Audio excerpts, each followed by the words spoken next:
Market It with ATMA, where we share the tips, tools, and strategies to help your business be successful. Today, we have a very special guest, Miss Carol Tam. She is the owner of TAC Brokerage and Consulting with over 30 years of experience in real estate, commercial real estate.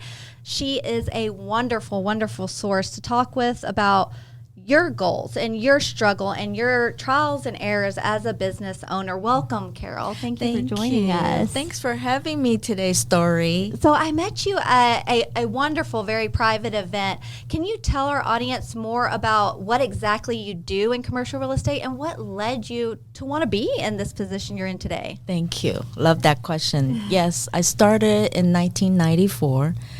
I think growing up, I always want to have my own business. Yeah. I think started from the elementary school. I was selling those little bookmark. Do you remember those bookmarks? Yes, my daughter still uses those. Yes. Yes. So it's always in my blood. Wanted to be an entrepreneur. Want to be a lady boss. I got into real estate because I was working for a development company in downtown Los Angeles. Mm-hmm. And I was working so fast, I finished in 2 hours. What do I do with the rest of the time? I study. So I studied real estate broker license. I didn't just want to get a sales license. I want to get a broker license so I can open my own shop someday. Okay. So you knew what you wanted from the very beginning. I do. Okay, great. And so how has that journey been since your inception of it all when you started school for your brokerage license? I'm glad you asked that question because like any journey, you will have ups and downs, yes. Right? But for every setback, there's a comeback. So you never stay where you're at and never feel defeated. The message I can pass to our young entrepreneur out there is that you never give up. You know what you want, and you will finish it, no matter what. I love that. So as long as you never give up, you truly feel that if you keep moving forward, right? Yes, ma'am. I think a lot of entrepreneurs can empathize with that. Either you keep moving forward or you fall behind. Would you agree? Yes. Yeah, definitely. So yes. You've mentioned seeing the reasons why you wanted to get into this specific area. You mentioned seeing some, things that you really didn't like in normal real estate and brokerage. Can you tell us more about that and how you're different from the rest? Yes. So, Story, when I first purchased our house, my husband and I married, you met. But my husband and I married in 1990. We purchased our first house. And when I look at the closing statement, it's like documentation fee, messenger fee, points. Oh, there's like so many garbage fees, so-called. Delivery fee, printing fee, you know. So I wanted to understand who is taking all those money on the closing statement. Right. Are they necessary? As you know, at the closing costs, you have title, escrow, property tax, HOA fee. It just go on and on. There's just so many fees. Right. And coming from that drive of curiosity, why and who is taking all this money. And I realized, Carol, the way to get in to be what you're really good at is to get your license and study it and know how to read those contracts, know how to read those disclosures so you know where all those money going. Because if you don't know where your money is going, somebody else will help you spend your money. That is a true statement, whether you know it or not, whether you want to be blind to it or not, right? Wow, that's almost scary. So in researching all of this information, what did you find? How did you decide to take on your brokerage license with that in mind? The brokerage license helped me not only to open my own shop, but have that in-depth of understanding of real estate. Not just about buying a house or where do I put my big TV, It's about investment. Investment is so important. Investment coming from strategies, timing, location, the holding period, and how do you leverage an interest rate with the term of the loan. All that is so much involved. Absolutely. And you're managing commercial real estate brokerage as well. Yes. And that's got to have a whole slew of other parameters, right? That's right. So through your career, you really kind of refined your approach, would you say? Yes. And so you've earned a lot of awards through your decades, and it's amazing. Can you tell us a little bit more about the awards you've won and how these certifications elevated your business and clients? I think the most difficult certification was the CCIM, Certified Commercial Investment Member. And I started in 2005, and I received my in 2008. Woo, it's like 20 years ago, right? So it took me 2.5 years. So the background is I'm a ESL, you probably can tell. English as a second language. And once I decided to pursue CCIM, Certified Commercial Investment Member, that designation, there's no turning back. So I want to show you this pencil actually say 今日事今日毕. This is one of my principles in life, means today's work, finish today. Oh, I love that. 今日事今日毕. Whatever you have to finish today, finish by end of the day. Wow. You don't procrastinate and you don't do it tomorrow, do it next week. Yes. It's one of the successful principles. So I give this pencil to you. Oh, thank you so much. Yes. I'm honored. I really, really appreciate that. Thank you. Would you say that your core values and your principles are what really gained your success in your career? Or many principles that lead us to success, and I don't really humbly I don't believe I'm success. I am successful in the area that I'm a wife, married 33 years. Congratulations, that's hard. Thank you. Know the same guy for 37 years.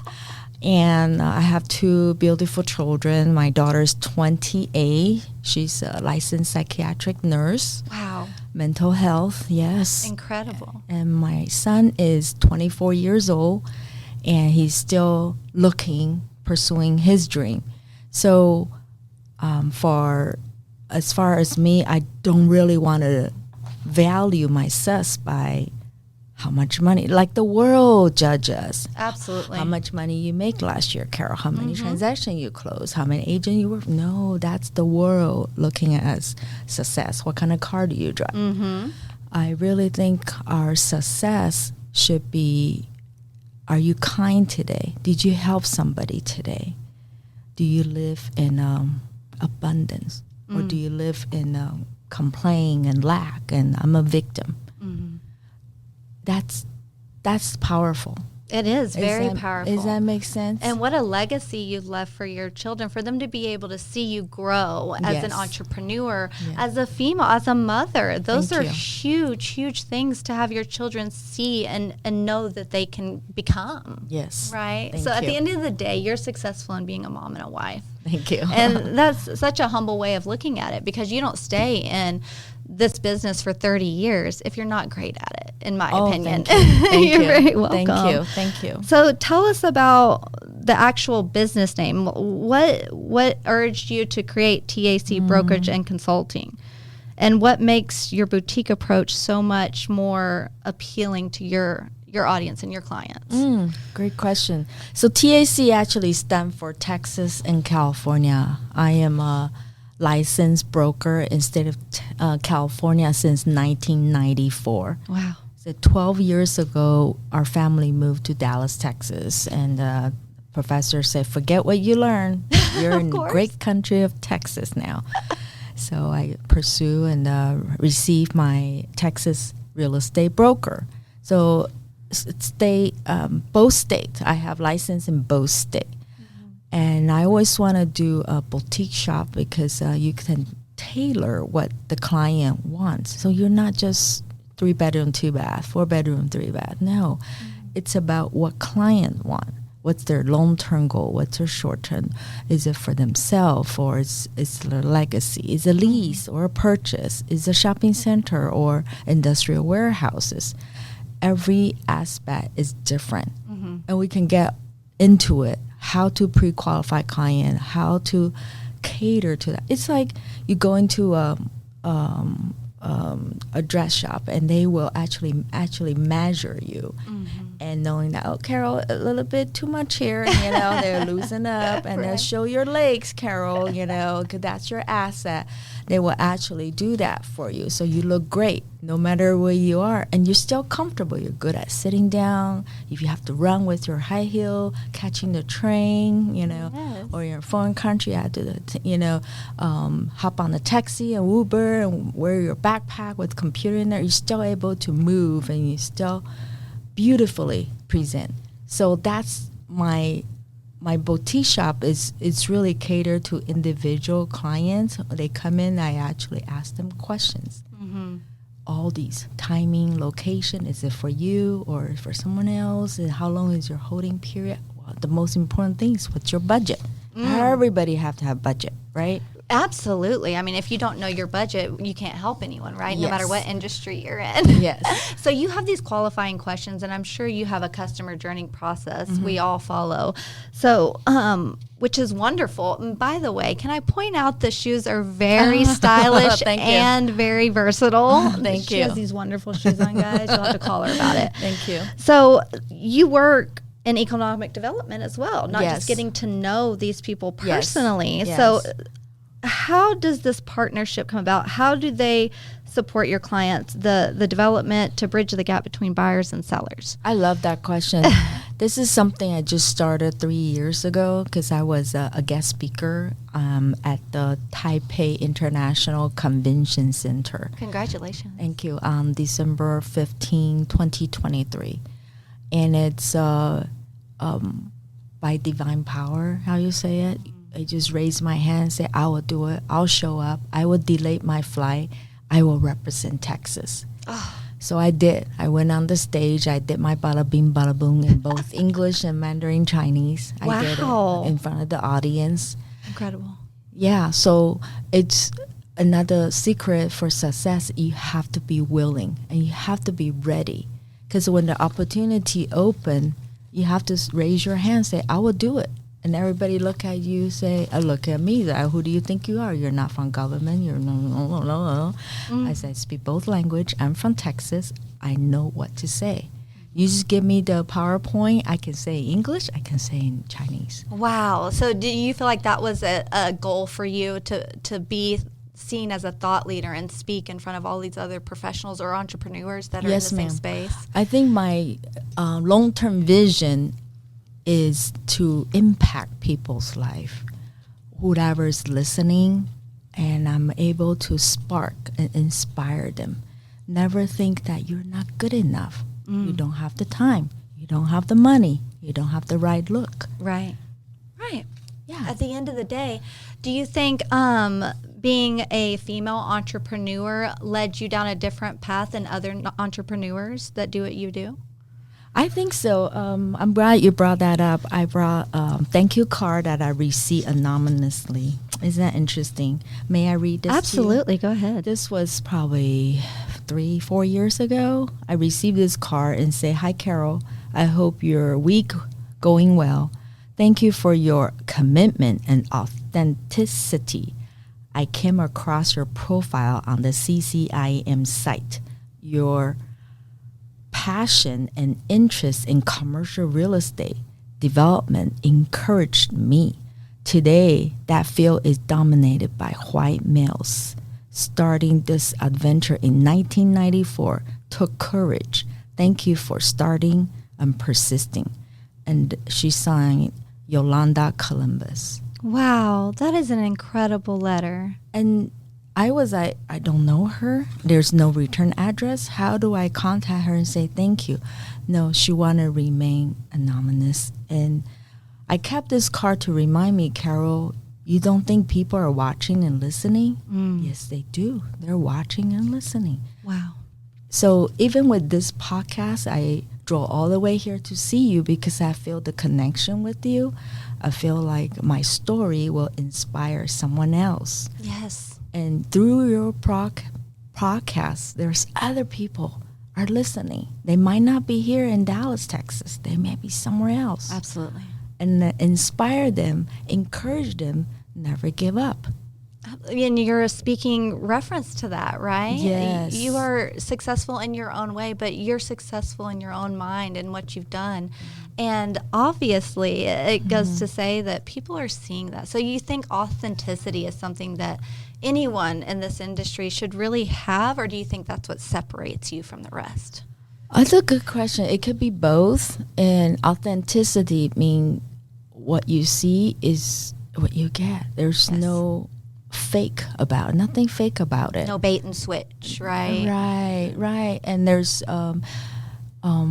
in our commercial real estate or in any industry, honesty, integrities are so important. Having those core values. Yeah, because you're touching people's lives and touching their money. In anything you do, right? Right. In any industry. So many entrepreneurs who are venturing out into your space struggle with structure.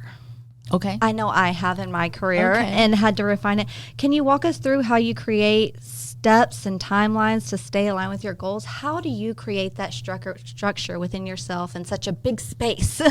Oh, you're so good at asking this question. I guess it's in my personality. I get things done, like the pencil I just give you. I make a checklist, things I have to accomplish this week, things I like to accomplish today.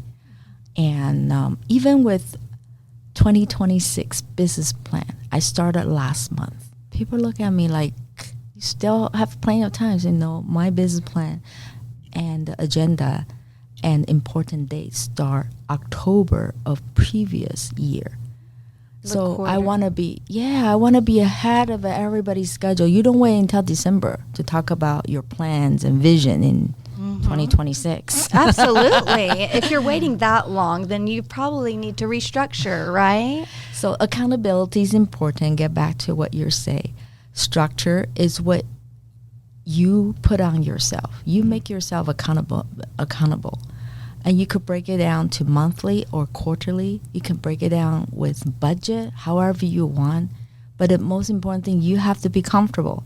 And you have to follow through because no one's going to hold you by a hand and say, let's go cross the street together. You get this. You got to hold yourself accountable. And if you don't, who are you going to blame? Nobody. Exactly. At the end of the day, right?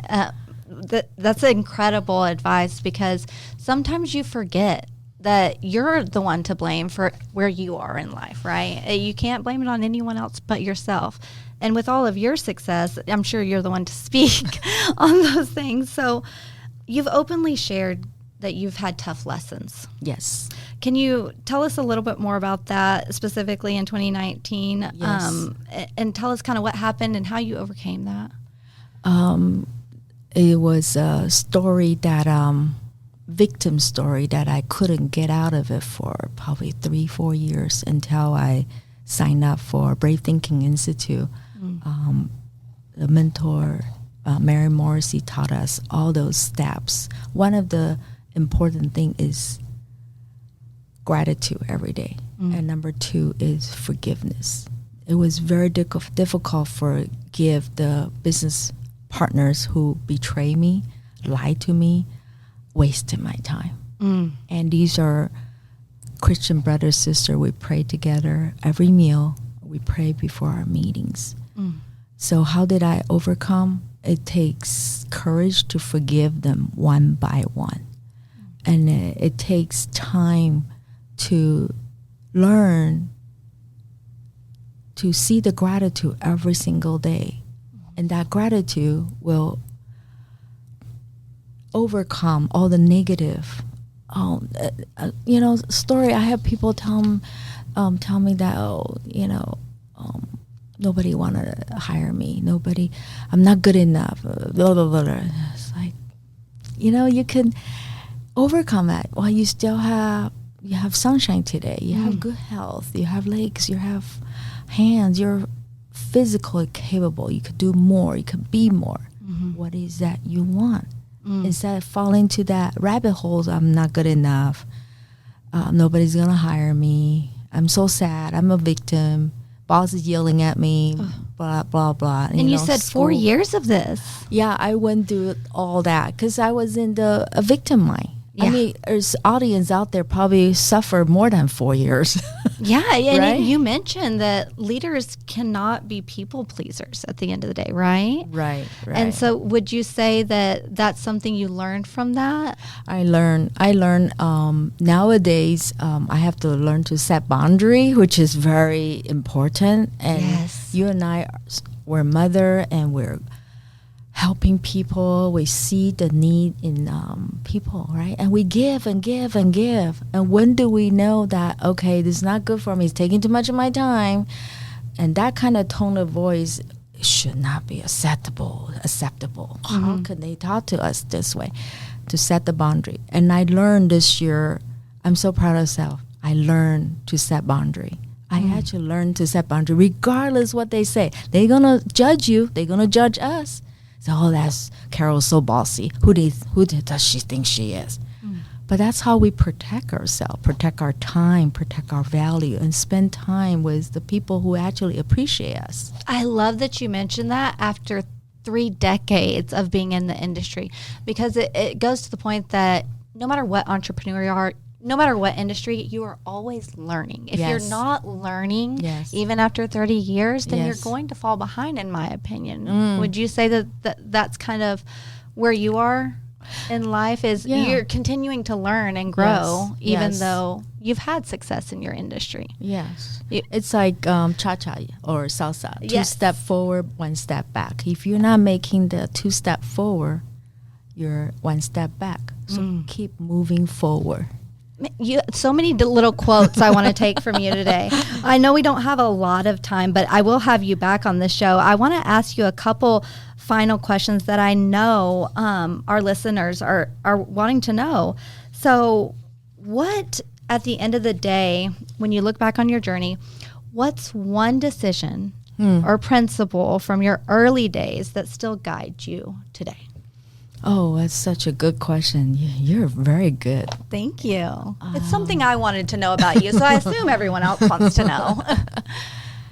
Something that you, looking back on your journey, what's one decision or principle from your earlier days in your career that still stands with you and guides you today? Yeah, I have a way of making things more complicated in my brain. So there's no one thing. There's probably, I'll give you 3. Okay. 3 principles. Number 1 is never give up. We talk about that. Yes. Number 2 is the grit, G-R-I-T. Number 3, resilient. You bounce back. No matter the success or the failure, you bounce. Most of the time is our failure. And remember, failures are just feedback. Lessons, right? Yeah. Something to learn from is how I frame it to my kids. It doesn't mean that you're a loser. It's just a feedback. Okay, it didn't work this way. Let's find another way. So never give up. You have to have the grit, G-R-I-T, and resilient. Oh, I love it. Those are great, at least for young entrepreneurs who are just starting out, to really remember if you've carried that from all those years ago, right? I think so. That's wonderful. So what's one piece of actionable advice you want our listeners to take away with them today, other than those 3 things you just mentioned, that would help them move closer to their goals? So once you set your goals and vision in 2026, you break it down, the action plan. Okay, what are the steps? Then you, from that action plan, that's the blueprint. That's the 2026 blueprint. You might not know every little detail, but you have the big rock first. Under that big rock, and you start writing the action steps. You will know as an entrepreneur. You know what light you up, what make you happy. Then you write it down. Those are the lights. The guiding lights. Yes, for your 2026. The worst is don't know where you're going. Like you drive in the car, you put the destination address in the GPA, and GPA take you. Yep. The worst is you sit in the car, you're going around and around, you don't know where you're going. You're wasting time. Right. So how everybody want to be their own business, have your own business and be your own boss. you don't know that it's the most difficult, most challenge in the career because nobody's going to push you. You don't clock in, you don't clock out. There are days in the morning you don't want to get up, but you still have to do it. And that's where grit come from. That's what resilience coming from, and not giving up because this is your life. This is your life. What do you want your life to be? What make you happy? Find those gold nuggets. Find those what make you happy, light you up every morning. You want to get up. Let's go. If that thing make you want to get up in the morning, that's not fit for you. Find something that your heart open up and just so happy and grateful every morning. Get up and do that and write down your business plan and start taking those actions daily, weekly, monthly. And before you know it, you have a masterpiece, right? That you are proud of at the end of the day, right? Because I love the way you frame that. You really need to highlight the bullet points throughout the year of goals that make you happy, not goals you need to get done and dread at the end of the day. Yes. That's something to really remember no matter what stage of ownership you're in. So thank you for that. Thank you.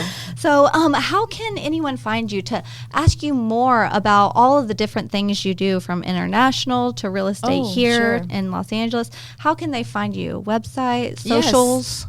Sure. So Instagram, Facebook, and LinkedIn, and the fastest probably just type in Google techbrokerage.com. I actually have 2026. I have 2 big events coming up. The first one is Taiwan Trade Mission. So my vision is to bring at least 2 EDC director to Taiwan to visit the CEOs, the manufacturers there, and talk to them, build that relationship. So in September, when they come to Texas, we're able to welcome them and show them our Texas hospitality and say, you have us, we're helping you to expand your horizon, to open your manufacturer or industrial or your satellite office right here in Dallas, Texas. Wow, that's incredible. That's an incredible goal to have. It's fun. And you're so great at it. You're really bridging that gap internationally and just trying to help any and everyone that's trying to help themselves, it feels like, at the end of the day. Yes. Thank you for everything you do, Carol. Thanks for having me today. I really appreciate you and everything you do. I appreciate you. And to all of our listeners out there, keep learning, keep listening, and keep marketing with ATMA. We'll see you next time. Bye.